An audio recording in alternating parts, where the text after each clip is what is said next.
उज्जैन के इस द्वारकाधीश गोपाल मंदिर की यह विशेषता है कि भगवान महाकालेश्वर मंदिर के बाद जब गोपाल मंदिर के दर्शन किए जाते हैं तभी धार्मिक यात्रा पूर्ण होती है। इसी बिल्डिंग के पीछे जो शौचालय बन रहा है उसको लेकर अब विवाद घेरा गया है। नहीं, ये गलत जानकारी है। शौचालय मंदिर के बाहर बन रहा है जनता की सुविधाओं के लिए। महिलाएं बच्चे आगे आते हैं, मंदिर के बाहर रखा रहा है। ये चलित शौचालय है। चलित शौचालय का बयान दे रहे पंडित जी को जब हमने तस्वीर दिखाई तो उनका बयान बदल गया। मंदिर परिसर में मुख्य द्वार की ओर जब जो बाथरूम बन रही है उसे लेकर महाराज क्या बताते हैं, आइए सीधे महाराज से बात करते हैं। महाराज जी, मंदिर परिसर के बाहर जो शौचालय बन रही है वो यहाँ पे जो VIP गेस्ट वगैरह आते हैं और IG साहब, SP साहब, इनकी फैमिली वगैरह आती है, उनकी व्यवस्था के लिए एक शौचालय बाथरूम बन। माधवनगर थाने के बाहर खड़ी इसी क्रेन ने आज सुबह एक व्यक्ति की उस समय जान ले ली जब वह साइकिल पर सवार होकर टावर से गुजर रहा था। इस क्रेन के आसपास ना तो नंबर लिखे हुए हैं, क्रेन का चालक मौके से फरार हो गया है। माधवनगर पुलिस उसकी तलाश कर रही है। सड़क हादसे में टावर पर हुई व्यक्ति की मौत के बाद यातायात इंतजामों की पोल खुल गई है।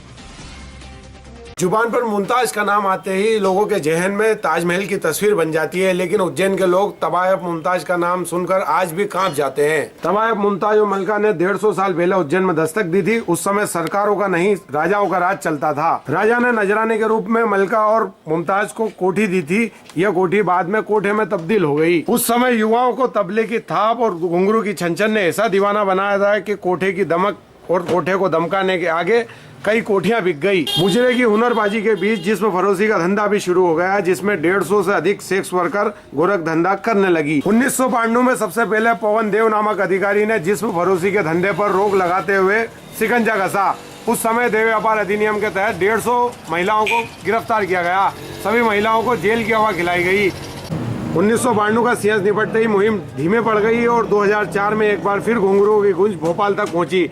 इस बार पुलिस और प्रशासन ने सेक्स वर्करों पर कड़ा शिकंजा कसा और उन्हें गिरफ्तार कर लिया गया। इसके बाद उन्हें जेल की हवा खिलाई गई। बार बार पुलिस कार्रवाई से परेशान होकर सेक्स वर्करों ने उज्जैन से पलायन शुरू कर दिया। 12 साल पहले जहां जिस्म फरोशी की मंडी चलती थी वहां फल मंडी के अब गोदाम बन गए हैं। बदनाम गली को बंद हुए 12 साल हो गए, लेकिन आज भी इसकी तस्वीर नहीं बदली है। गली वैसी के वैसी है जैसी 12 साल पहले थी। इस गली के खौफ का अंदाजा इस बात से लगाया जा सकता है कि 12 साल बाद भी शरीफ लोग और महिलाएं इस गली से गुजरने से कतराते हैं। कैमरामैन मुकेश पांचाल के साथ विक्रम सिंह जाट, AV न्यूज़।